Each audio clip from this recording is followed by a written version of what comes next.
Madame William Pitburn. Sa mère l'aimait tant, ce petit rieur rose. C'était son premier-né, première fleur éclose, sur l'arbuste pliant de leurs jeunes amours. Elle en rêvait les nuits et le soignait les jours, joyeuse à contempler son adorable allure, à peigner lentement sa fine chevelure, bouclée et blonde ainsi qu'un rayon de soleil.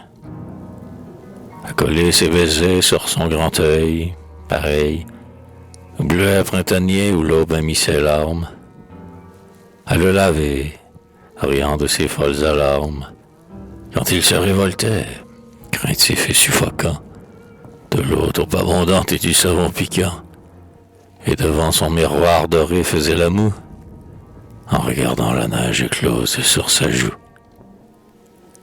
Elle aimait, doucement aux plaisirs ingénus, prendre en main ses deux pieds tout roses et tout nus, les mordre, les presser, cacher dans sa robe, comme des fruits vermeils et mûrs que l'on dérobe. Le blondin commençait à faire quelques pas, quand on le soutenait par le dessous des bras. Rieur, il chancelait comme s'il était ivre, du ciel dont il venait, ne commençant qu'à vivre, et gardant un mystique et singulier reflet de sa première ivresse et de son dernier lait. Sa mère le suivait pas à pas, et tremblante, tâchant de ralentir sa marche turbulente. Fatiguée et fixant ses regards assoupis sur le petit marcheur tombé sur le tapis. Elle croyait déjà dans son orgueil de mère, le voir grand. Son esprit poursuivait la chimère d'un fils que le génie a marqué de son sceau, et devinait l'élu dans l'enfant du berceau.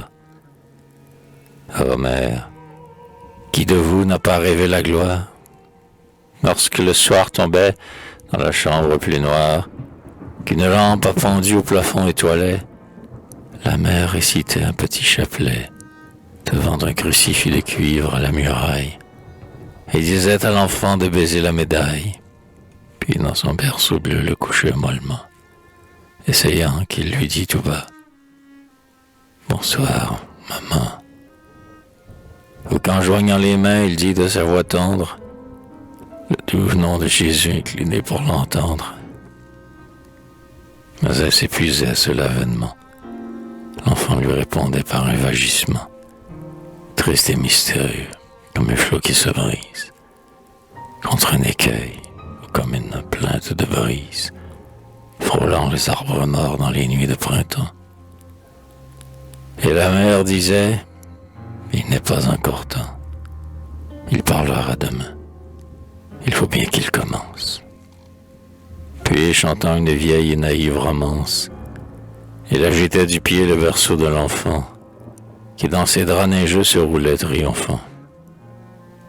Quand le sommeil fermait ses paupières lassées, sur ses yeux vifs, ainsi que des ailes baissées, et que, la bouche ouverte, il semblait rire encore, au rêve qui jetait sur lui son rayon d'or, la mère s'inclinait, craintive, sur ses couches, l'embrassait sur le bord arrondi de la bouche, et toute réchauffée à ce baiser si cher, en gardait le frisson virginal dans sa chair. Et savourant la paix de la nuit vaporeuse, sans rien dire, admirait cette figure heureuse de l'enfant endormi dans les oreillers blancs, comme la lune au fond des nuages tremblants.